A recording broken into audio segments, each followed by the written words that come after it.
Everyone talks about the stock market. It's on every app, every news ticker, every group chat when it crashes. But there's a bigger market that nobody talks about. One that decides your mortgage rate, your car loan, your savings account, and even whether governments stay in power. It's called the bond market, and it's over 3 times the size of the stock market. Most people have never thought about it once. By the end of this video, you will understand exactly how it controls your life, and you'll never look at a mortgage rate the same way again. Hi everyone, welcome back to the Book of Hustles. In today's video, we try to understand bonds in most simple way. A bond is a loan. That's it.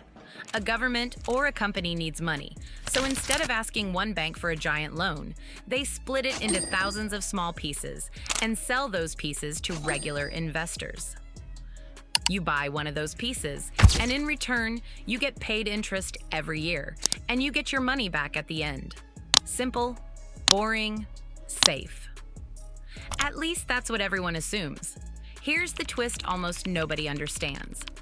Once a bond is sold, it can be traded, just like a stock.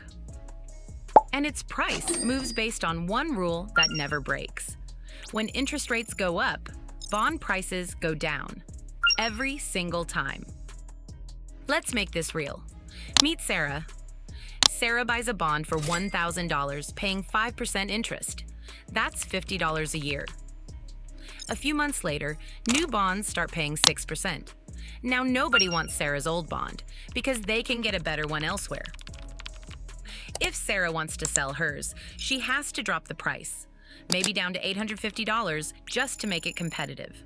She didn't do anything wrong. She just held the bond while rates moved, and on paper, she lost money. Now here's why this matters to you, even if you've never bought a bond in your life. Banks use this exact same logic to set your mortgage rate.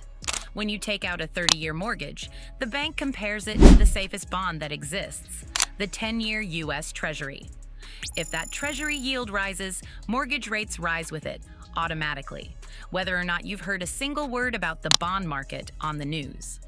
So when Sarah, a few years later, goes to buy a house, and her mortgage rate is suddenly 2 points higher than it was the year before, it's not random.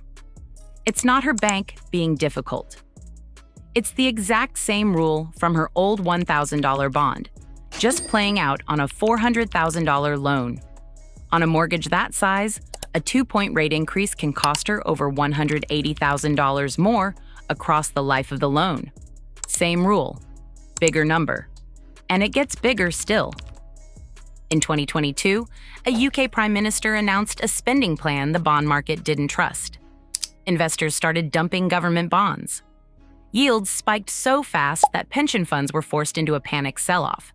The Bank of England had to step in with an emergency rescue, and the Prime Minister was gone in 45 days, the shortest term in British history. A bond market reaction ended a national leader's career faster than any scandal could. And right now, the U.S. government is spending more paying interest on its debt than it spends on national defense. Over $2 billion a day, just in interest. Not roads, not hospitals, not the military, just the bill for money already borrowed. And every year, that bill gets bigger. Here's the part that should change how you see all of this. None of these events were unpredictable.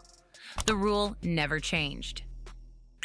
When rates rise, bond prices fall, and everything built on top of bonds, mortgages, pensions, even governments, feels it. The people who lost the most weren't unlucky. They just weren't watching the right market. You now know something most people never will. The stock market gets the headlines. The bond market runs the world, and now you know exactly how.